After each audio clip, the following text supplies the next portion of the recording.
and novelty songs. Spoofs, goofs, and novelty songs. Spoofs, goofs, and novelty songs. Spoofs, goofs, and novelty songs. 11:11, make a wish. All right, it's 11:11. I wish. Oh God, I just can't think of anything besides me being uncomfortable right now. I want peace on earth and goodwill towards all men. Is that so easy to ask? Is that too easy to ask? Is that what I just said? Yeah. I have two wishes. Okay. My first wish is unfeasible or infeasible. One of the two. Impossible just works also. No, I want to be fancy about Okay. it. I wish for infinite money because that would crash the economy. Okay. Because then I would just buy everything. That would And I'll roll. pay for everything, and money wouldn't mean anything. Got so much Culvers. Everything would just be Kelly's. That's Kelly's pencil. I'm talking into Kelly's microphone right now. My second wish, much more feasible. I wish there was only 50 days left in the year. Yeah. And guess what? It came true. Wow. Hey, Kelly, you could go to wish.com and submit these wishes, and you can purchase these. That's kinds not of how things. wish.com works. That's funny because I wish for like a little like rubber thing to like hold up my phone on my desk that'll like fall apart easily. Well, Scott, check back in 6 months when your wish.com purchase finally arrives. Wish.com ordered ships. Welcome to Spoof Scoofs and Novelty Songs. The PCast about dumb shit. Can you tell our energy's low? We're on a binge of recording today. Yeah, this is our 17th We, episode. like the rest of the world, we're just exhausted. Why does everybody have to keep like trying all the Yeah. time? It's true. I mean, COVID's over. I mean, COVID ended last week after the election. Everybody just stopped caring about it. It was amazing. Yeah. And it was like one of those things that like if you care about COVID, you're just giving it energy, and then it thrives on that energy. Man, but that's if you just crazy. ignore it, it like goes away. Yeah. You got to put that into the world, and then the world gives it back to you. Mhm. It's just like, you know, how like your like haters and bullies like thrive on attention. But if you just like live your best life despite COVID, then it just like, you know, it's like a psychic vampire. Yeah. Speaking of psychic vampires, this week we're reviewing Starship Troopers, a 1997 science fiction action film directed by Paul Verhoeven, based on Robert A. Heinlein's novel of the same name. Starship Troopers is about a military unit at war with a variety of species of bugs. This is a film that was negatively reviewed upon release, receiving similar criticism to the book it was based on, that the film is pro-fascist, pro-military, racist, sexist, etc. Most people to this day still believe that this movie is genuinely for the things it's depicting. Arguably, one of the best examples of people always assume that because something is on screen, you must be endorsing it. Opinion on the movie has shifted over time. It's considered a cult classic now and a genuinely good version of military satire. But for a long time, it was looked at, and this was like Paul Verhoeven's like last big movie. He had a run of like 5 satirical like legends, which were RoboCop, Total Recall, Basic Instinct, Showgirls, and this movie. And this was like the last one before he kind of fell off a cliff and was no longer relevant. There was 4 sequels to this movie, none of which received theatrical release. Most of them do feature I can't remember the actor's name who plays Johnny Rico off the top of my head. Oh no, I forget his name. Insert it in post. His name is James Vanderbeek. It's not James Vanderbeek. I can't remember his name. This film is a Scott pick. Oh yeah. Hey. Scott. Yeah. Kelly. Yeah. What were your thoughts? Wow, new. Hello, Marty. This is a new outfit you're trying on. Mm-hmm. All right. On this gentlemanly Oh film, my God. Starship Troopers. Yeah, that's worse. It's Casper Van Dien as Juan Rico. That's right. Yes, correct. But I only know that because I Googled it. I'm not smart. Wait, what was his name? Casper Van Dien. Spooktober's Scott, once again, over, Scott. Spooktober's over. So- I'm not doing reverb on that. That's no reverb anymore. We're done. Oh yeah. Oh, I'm so disappointed with that. No more reverb. I'm the guy who fucking loves reverb. This movie's hard to watch while eating oatmeal. I think it's hard to watch while eating bugs. But Hey, to me, that's most movies. There's I don't know. This is one of those movies that, I hate to say it, I think it was fine. I don't know. I don't know the background behind it. I didn't feel like it was pro fascism and military, and I didn't read it as propaganda. I thought it was like tongue in cheek, but It's about Yes. propaganda. Yeah. It's about propaganda, the yeah. movie literally opens with propaganda. so why was that over so many critics' heads? Because they're dumb. I think it was more general public than, and critics sometimes do reflect like general public opinion. But like, yeah, this movie opens with a literal, apparently, shot-for-shot recreation of Nazi war propaganda films. Triumph of the Will, I think, is the one that they specifically like recreated for the opening of the movie with the propaganda pieces. And yeah, Would You Like to See More is such a like great, like throughout the whole movie, there's the propaganda pieces and they end each little segment with Would You Like to See More? And then it plays the next thing as if someone's like watching this on television. It's I think this movie's really obvious, and I think that actually wears a little thin at some point, but yeah, it's wild that anybody like didn't get that this was like tongue in cheek. Yeah. It's like so clearly tongue. He was also like in, I believe he's a Dutch filmmaker, Paul Verhoeven. I believe he was like in Holland during World War II. So why would they think he'd be like endorsing this at all? Like, I think part of it is because it's like really like we loved, like there was like such a like specific brand of like sci-fi in the 90s that like we really loved, like that like super like chromy, like glossy kind of like future. Like we were just like, holy fuck, we have like IMAX and the internet right now. Like yeah. everything is gonna like look and feel like this for our, what am I trying to say? It like looked like if you had just watched The Fifth Element and then this, you might not be like, oh, of course this is satire. You know what I mean? Because they're both equally over the top. But yeah, Fifth Element's satirical too, though. Like I think it's more like the Schwarzenegger or like Rambo, like how Rambo starts. The first Rambo movie is a satire, sort of, and then the rest of them are just like fucking just action movies from then on. And yeah, no, I think it's like the 80s was such a huge action decade, and the 90s became like, yeah, so like endorsing sci-fi into that realm too, that this movie like seems really genuine because it's just kind of doing both the things that had come for the 2 decades before it, rather than like, yeah, it's a critique of these things. Like the first like classroom scene with Michael Ironside teaching all of our main characters about the good things about the army. It literally endorses the bombing of Hiroshima. Like one of the things he says is like, was Hiroshima good? And the kids are all like, yeah, it was a good thing. It's like, that's like one of the first things that happens in the movie. Like, I don't know how anybody looked at this and thought they wasn't being tongue in cheek. Like, yeah, I mean, yeah, it's, I don't know. It's, the whole thing is about like a society that like basically like cannot exist as it does without like being in a forever war. yes. And Yeah. Yeah, it's weirdly more timely now than it was then, I think. Like, yeah. I mean, yeah. No, it's like, and I think that is partly why people thought it was serious, because it's like, it's not that far off from how our military behaves. And like the way it indoctrinates all of the people who join the army in this movie is not that different from how our military operates in recruiting people too. Like they play on your Right. insecurities. Like that is part of how an army functions, is to break you down and make you a soldier into a unit. But then it draws you in with this like all the like commercials make it look like you have this Wider skill set than you actually get from it. Yeah. or in it there's like this like individualist like appeal to the narrative, like, you know, would you like to see more, like you get to like choose to go on this adventure, but then like once you're actually in it, then you're just like truly like just sausage going into a fucking sausage grinder.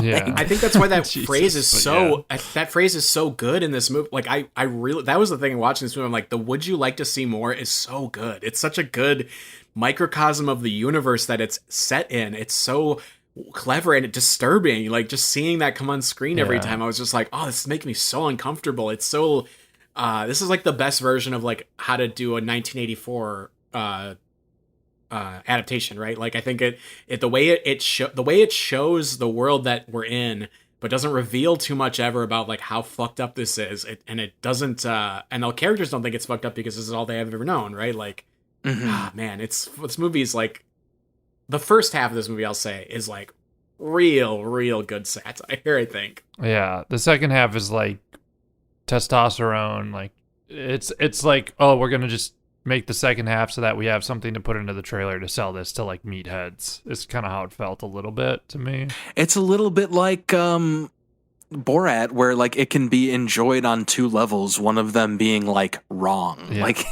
yeah. I think like the second half, I think it just like, I think it shows kind of maybe the flaw with the concept a little bit in that like you couldn't do a thing where the characters like find out like, oh, the military is actually really bad and we should conquer it. They couldn't do a Hunger Games type thing in this movie. They had to have it be like very straightforward, like, no, the military wins and they succeed in the end because that's what we're being established, is that this unit does work in this society. I think the ending is good too because like it implies, well, just the fact that there are 4 sequels, 5 films total, is that it never actually ends. Like there really is no, even if you win, it's never over. That was something that confused me. I didn't realize that there were sequels, or like that it was setting, like it set up for sequels so hard at the end. Yes. It was basically like, all right, phase 1 complete. Like that's how the movie ended. Like it ended on that line almost, you know. I mean, that's how the first Star Wars ends, right? No, yeah, like, don't get me wrong. Like yeah. I get it. I just don't like it when movies are like, all right, let's see if we get more money to make more movies. Like, yeah. This movie was kind of a success, and they were able to make sequels, but like none of the cast really returned besides, I mean, like obviously Neil Patrick Harris and Denise Richards were just like, I'm out of here. Like kind of the thing is like, yeah, you could do more like bug fighting. You could do as much of that as you want, but like it gets the ideology across in the first movie. And I don't know if there's really any more like points to be made after that. I would argue it gets it across in 30 minutes. Like you just like get it. Like I get it. I really get it. yeah. So it gets a little tedious, I think, towards the end, but Yeah. Not everybody can pick up on those subtleties like you, Marty. They're not that subtle, but yeah. it's really not subtle. It's not. It's like, that's why I'm confused by the bad reviews, because I didn't think it was a great movie, but I didn't think it was like awful, and I honestly don't think it was one of those movies that was made for me personally. I think probably producers were pushing for it to create this more war-filled world, but you lose me at bugs. That's some level 1 D&D garbage, dude. I gotta watch but these a level bugs 10 are like movie. level 20 bugs, Yeah. bro. These bugs are strong. The bugs are portrayed as like, they're and crazy. the movie does a good job of not making you, like you kind of get that like they imply that the humans maybe started this, but the bugs are like so vicious the whole time, but their actions are justified because they're at war, right? Like they do a good job of balancing that, I feel like. And the bugs are like portrayed as like, they literally have to like nuke them all the time to defeat the bugs, basically. Like, Yeah. which again is like part of the satire, right? Like the only way to really end this is just like fucking annihilate everyone around them. Like the guy who's checking in the high schoolers after they graduate or whatever, after they're out of the academy, and one of them's like, "Game theory, sir," and he's just like, "Good luck," and then ship flying, sir, yeah. and he's like, we need as many flyers as we can get," and then it was what was it, infantry or something like that. Yep. And he like stands up and reveals that he is missing like all of his limbs. And it's just like, it made me the man I am today. And it's like, oh God. Yep. It's so clear. And It's so straightforward. Gross. Like, oh, and it's like, that's how the world is a little bit. Like it's yeah. I don't know. Every veteran in the movie is depicted as like having their arms and limbs just like none of them are like fine. Like they're all like fucked up. Yeah, by this mentally war. or Like, physically. Like, What I like about it is that, like, so we see propaganda in the first minute of the movie, and we see all these like propaganda like pieces that exist in the world of the movie, and like how like the media also like helps to like glorify war, even though they're like getting chewed apart just alongside the much, yeah. soldiers. But then the movie as a whole, I think it's, again, it's, what am I trying to say? Johnny Rico is not a real like person in this world. Even it's like, the movie exists as a problem. Like, look at what happens to him. Like, it's Right. it's supposed to make you think like, oh, of course, if I joined the military, exactly what happened to this guy would happen to me. I'd get a hot girlfriend and I would like win and like, but you know, it would be a struggle at first, but then I would like overcome. And then I would personally be the one that like unlocks the key Wins the war. to win the entire war. Like, so there's like layers to it of like, you know, it's propaganda inside propaganda. Yeah. And that's what I'm so like, I just like that, like the more you look at it, the more like it's talking about how, you know, it's this self-perpetuating thing which exists in our world too. It's true. I'll also give it credit. The characterization of everybody in this movie is really strong. This movie is really, it's just really well written also, where like every supporting character and every main character has like a little arc. They all have a little thing to do. They're all their little own hero in their own story. Like, they do a really great job in this. That's why it's like, how can you think this is a bad movie? It's just like well done. It's like a well executed And all those hot people showering together, so progressive. The movie's also weirdly genderless, right? Like, it's a little. I thought that about. I was honestly thinking about that because Sam actually watched this movie. My wife, just so you know. Very cool. That's cool. Yeah. That's very cool. This was one of the few movies that she, I guess she was like confused that we were watching this for the podcast, which, am I confused? We'll find out in the rating section. But yeah, like the shower scene, to me, that was like a depiction of like this utopian world where our minds aren't clouded by sexual desires. Like, I don't know, something like that. Maybe not that deep or whatever. Maybe it was just like, oh, they just respect each other because it's normal. Like, that's how it should. Well, yeah, it is this weird. I think what it's supposed to be is that they are so like hell bent on this cause of winning the war that they put that even over their own. It doesn't even matter at that point. Yeah. Boners. Yeah. Also, does everyone in this movie play football or the violin? Remember when they're like, let's celebrate, and they just have a crate of footballs and violins, and it's like everybody starts playing the violin together. This movie is a little bananas at times, like even as bananas as it is. But who plays Pete Wait a Holmes minute. in this movie? Hold on, I'm having a huge party next week, and you're saying that I'm not prepared just because I have a crate of footballs and violins for the big party I'm holding? I bring the best, and Michael Ironside pulls out beer. The best beer and the best entertainment, and he opens a crate, and it's just footballs and violins. Footballs and violins. The next party, once Corona is over, that's the very first one. As soon as I get to go to my very first house party again, I'm going to come with a football and a violin, and you know it's going to be fucking raucous time. I'll go first since it's a Scotty pick. As a movie, we'll say 8 out of 10. It's actually, I like it for like what it like represents, and like I think it's like it's worthwhile to see just based on like the ideology or to like reference it as like a thing. Like, I think it's an important movie, but it's not like, you know, necessarily like, ooh, I watch this and then watch it again. Like, yeah.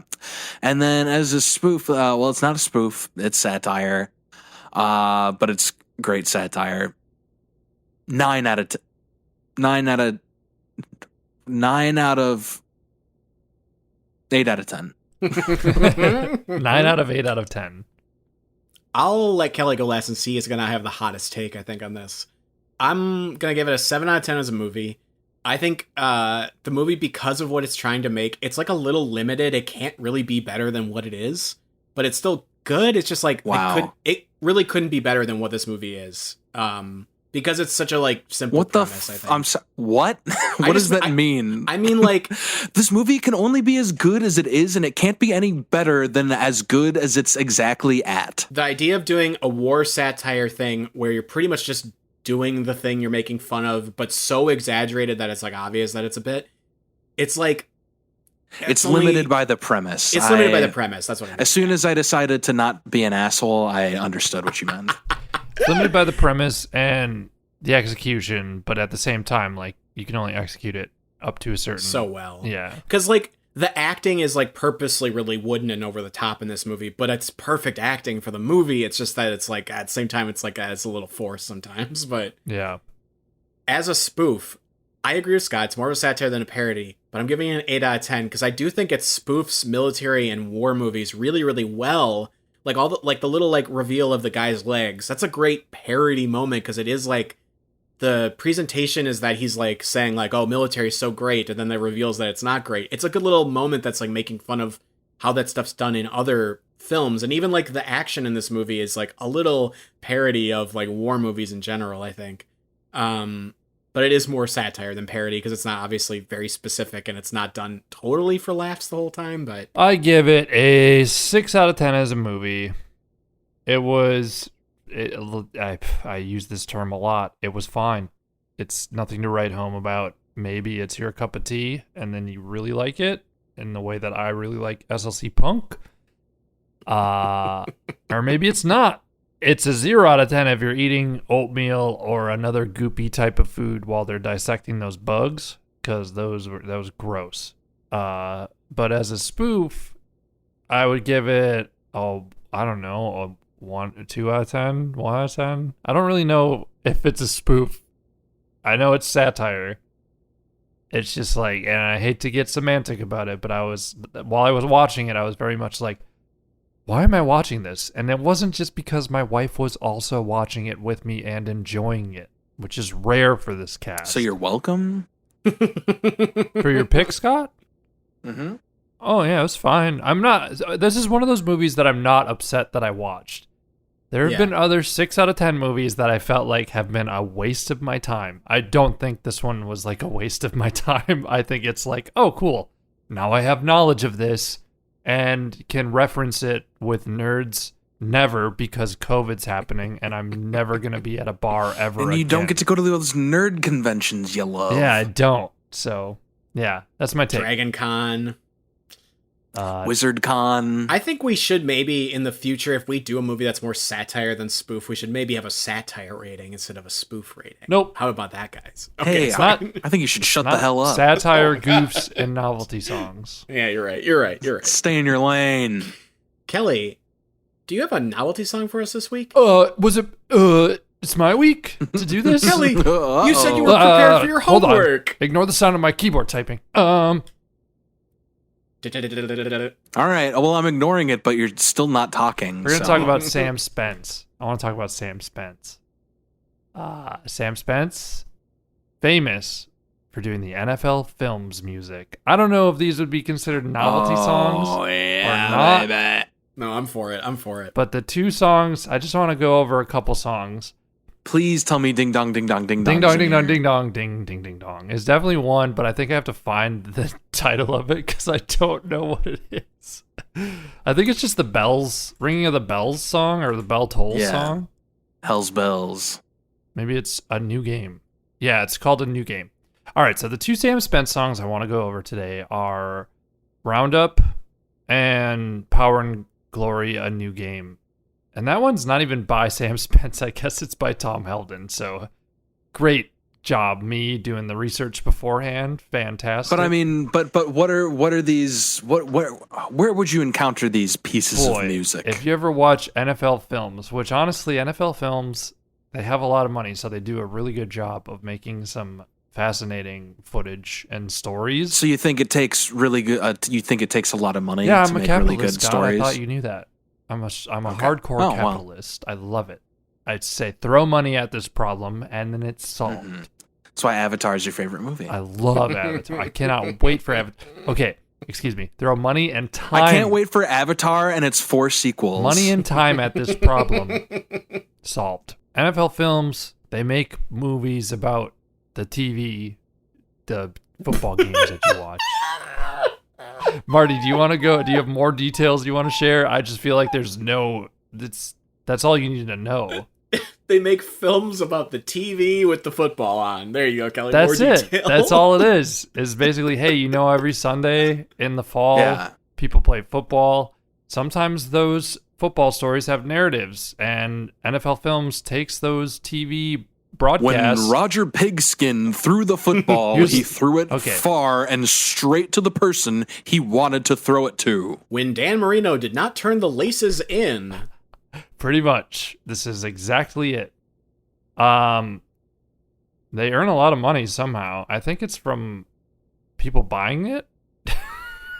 I think it's like DVD packages and stuff, but also the NFL Network, like people pay to subscribe to that, and they have like packages on DirecTV and stuff. And I want to hear this. I'm on the edge of my seat. All right, let's listen to Roundup first. That's one of my favorites.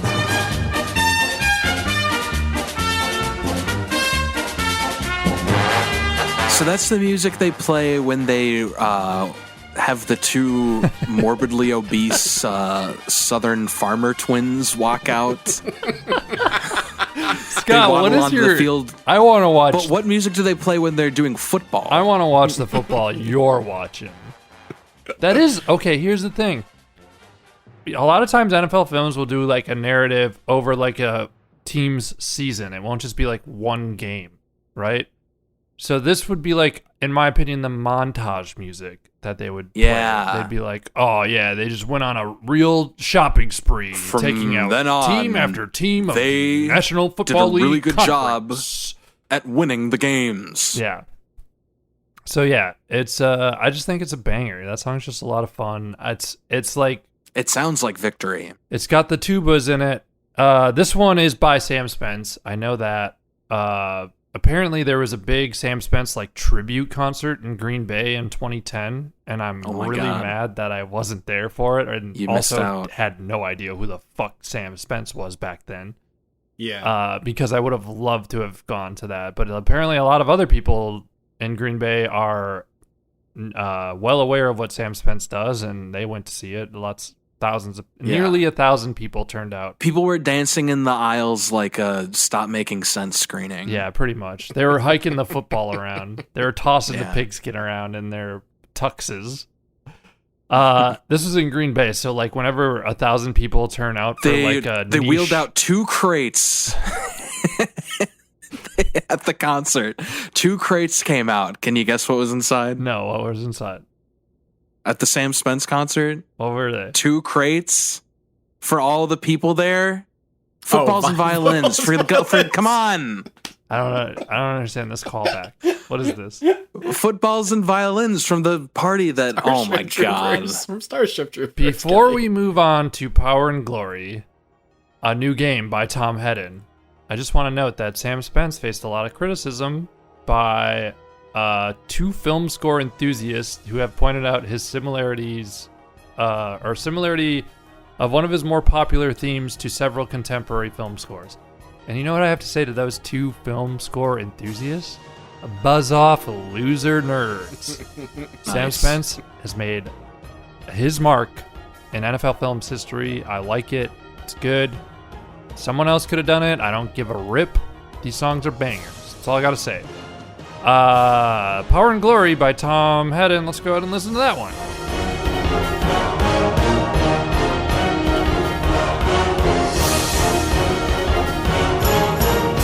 It's a 2-minute song, and at the end, it turns into the intro to The Legends of the Hidden Temple. There you go. That's what I was going for. Thank you. Got a clean take for that one. And boy, was it worth it. It sounds like the Halloween music a little bit. A little bit, yeah. I have no spooky history behind this song. I don't know who Tom Hedden is. He hasn't left his mark as hard as Sam Spence has, clearly. But Obviously. I love the ding-dongs in this song. Ding-dong, ding-dong, ding-dong, ding, ding, ding-dong. That's how it goes. It's in like 7/8 or some shit. It's like crazy. Prague, dude. It's like got a round going or something. I don't know. It's Yeah. I'm pretty sure the guy from Yes wrote this. His name is Tom Hedden. Yeah. It's great. I love it. NFL Films music, very fun. Really elevates the sport ball that you're watching. I know Scott's not into sport ball as much as I am, but What do you mean? Marty loves sport ball. The You know, 49ers. That's true. Scott's hometown team. I love the Niners, dude. What are you talking about? How the Niners doing this season? Always could be better, I say. Oh, wow. Wow. He actually got it right. Yeah. I mean, They like, could that's be a doing pretty better. good, well-rounded answer of just like, could be better, but can't complain. Scott? Hey, Marty. Marty? Yeah, what's up, Scott? I think Kelly had a question for me. Let me address that Yeah. first, and then I'll get to you. What Yeah, did you need that's- from me? Hey, you know what? Go ahead. Talk to Kelly. You ask Scott a question first. I'll transfer Okay. the call to Scott first. Scott, can you... I'm not on speaking terms with Marty right now. Yeah, after what he did to you, I don't blame you. Yeah. Hey, Scott, can you tell Kelly? Hold on, Marty. I'm in the middle of talking to Kelly right now. Oh, okay. Well, I'll let you finish. You sort of knew this. You sort of facilitated it and then immediately interrupted. Kind of weird. Kelly, what can I help you with? Can you just check with Marty and see if he has a novelty product? All right, yeah. Hey, Marty, I'm ready to talk to you now. Okay. Hey, Scott. Yeah. Yeah. What's up? What's up, bud? Oh, so it seemed like you needed something. No, I'm okay. I'm good now. Okay. Well, actually, funny you should say that because I have something to tell you, which is Kelly wanted to know. And first of all, he's still mad about what you did. But he wanted to know Yeah. if you had a novelty product. Oh, gentlemen, I do. This week's novelty product is more Wait, of a hold on a novel- second. Can you just hold on a second? Oh my God. Hey, Yeah, Kelly? tell Kelly. Yeah. Kelly, What's up? Yeah, what's up? he's got one. He seems like ready to give it to us. So I know you don't want to talk to him, but are you okay with listening to him? Yeah, I'll listen to him. That's fine. Okay. I never said I Let's wouldn't walk listen back to over him. to him then. Hey, you know what, Marty? That's mostly mine and Kelly's relationship is him listening to me. So this week's novelty product is more a novelty statue. That's right. This week we are talking about the Bronze Fawns, a Milwaukee staple. This bronze recreation of Henry Winkler's classic Happy Days character, Arthur Fonzarelli, stands along the Milwaukee River in downtown Milwaukee. The statue was commissioned by Visit Milwaukee, a tourism nonprofit based in Milwaukee, and they raised $85,000 to commission this statue of a icon of Milwaukee. The statue was unveiled in 2008, which was intended by, get this, most of the main Happy Days cast actually came when they took a curtain off of this statue. A curtain? If you haven't seen the statue before, it looks exactly like Henry Winkler, but he's bronze. Oh. And I picked this as a virtual novelty product since we could never ever do this in person anyway. This is an iconic statue, often mocked, often ironically referred to as the first thing you gotta see when you come to Milwaukee. Like, people are coming to Milwaukee, you gotta be like, have you seen the Bronze Fawns? Mm-hmm. So I thought we'd depict it. You've both have seen the Bronze Fawns in person, I assume. Yeah. Yeah. I'll say. So I used to work in downtown Milwaukee. I don't anymore because I live nowhere near Milwaukee anymore. And I one time I won free tickets to a show. I can't even remember who was playing. They just like had them at the statue. I worked downtown. Told my boss, "Hey, I'm gonna go try to get these tickets." After I saw a post on Facebook about it, and then I did. I biked over there, took them. What a They were win. in an envelope. Bada bing, bada boom.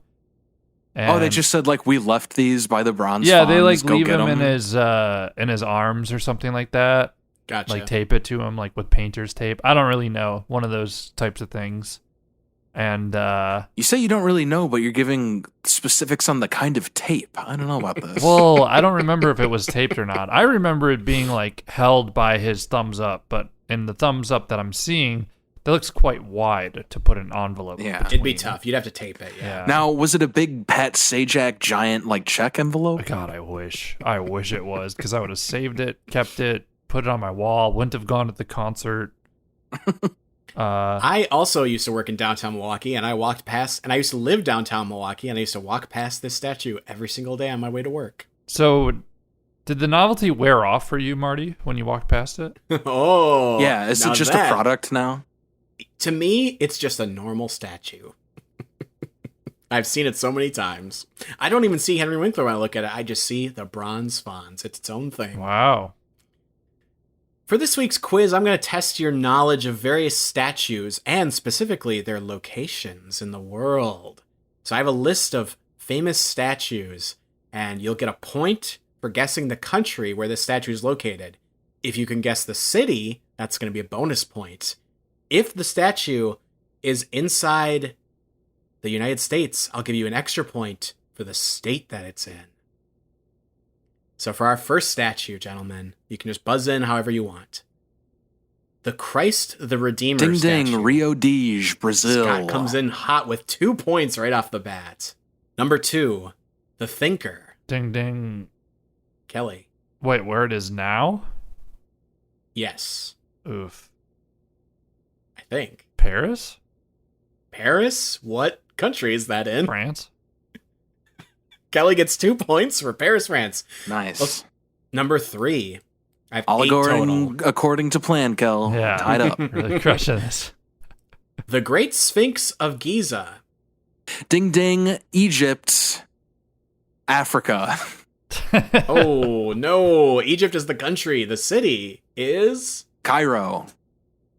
Kelly, care to guess? No, I have no idea. I wouldn't know any other cities in Egypt. The city is Giza, of course. Oh, shit. I hate So this. Scott leads 3-2. Mount Rushmore. Ding. Go ahead. Kelly first. Ding. I don't. Which one is it? Which one No, is I don't it? know the city. South Dakota. Okay, Kelly guesses South Dakota. Rushmore, South Dakota. What country is that? United States of America. And I will say Mount North Dakota. It is United States and South Dakota. Neither of you are going to get the city. It's Keystone, South Dakota is where it's located. Keystone Light is. Kelly jumps ahead 4-3. Keystone Light. Moai, which is the statue is known to appear on Easter Island. Easter Island. Final answer. But what country? Polynesia. Kelly, care to guess? I have no idea. I'm not going to embarrass myself. It's technically part of Chile. Oh, wow. But that's the 4-4. West. I did not know that. Apparently Chile has owns I thought it the would Easter be Island. much further west. I thought it was more like Asia. I think it is. It is in Polynesia, but Chile somehow has. Oh, I just have no because it's idea. like maybe it's like slightly closer. Whatever. Or they Interesting. conquered it. I don't know. Number 6, the Motherland Calls statue. Can you describe it in a picture? I will describe it. Let me look it up quick. Did you say the Motherland Calls? This sounds like a dog whistle. It is a person holding a sword and kind of gesturing. Oh! It's in Ukraine. It's in. I gotta take your It's first in- guess, and that is incorrect. Fuck! I'm close though, aren't I? You are close. The Motherland Calls. I don't know any Kelly? of those cities. I'm trying to think. I should know them, but I can't think of any off the top of my head. You want to guess a country? Russia? It is Russia. The city is Volgograd. I would have never guessed that. I'm so glad I didn't. You would never have gotten that. Kelly leads 5-4. Number 7, and this is our newest statue on the list, I believe. Dignity, also known as Dignity of Earth and Sky. It's a fictional statue, and it's in Avatar: The Last Airbender in Ba Sing Se.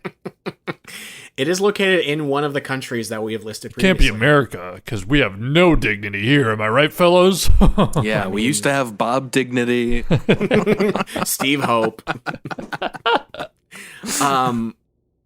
Care to guess? Nah. Kelly? No.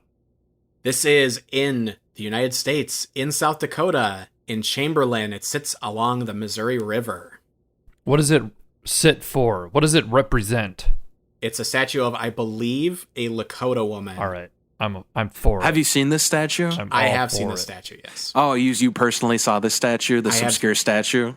I have seen. This is not You, obscure. you this was have a big personal deal. knowledge of this obscure statue that you decided to put on the quiz? People know what this statue and in is. This is Blanchardville, not- Wisconsin, Oh my hometown. God. No, it's like, it's South Dakota. Like, people know what this statue. This is not a tiny thing. This was a big deal when this statue got unveiled. It's a giant statue. Like, okay. All right. Kelly leads 5-4. Oh, there's still more? There's one left. There's 3 possible points here. Ooh. The final statue, the Statue of Liberty.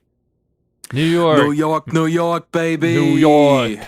This is a test of whose internet is faster. Kelly got the city, Scott got the states. All right. Oh, Tie good. Does game. anyone want to guess the country? United States of America. Kelly It's wins. England. Kelly wins. Kelly wins the quiz with the United States guess. It's a subsidiary of Chile. And that ends our quiz of statue locations around the world, gentlemen. Fantastic quiz, Mart. Thank you. Thank you. I thought it was wonderful. Well, just like another character, Burt Wonderstone, America's favorite. America's favorite magician in a film.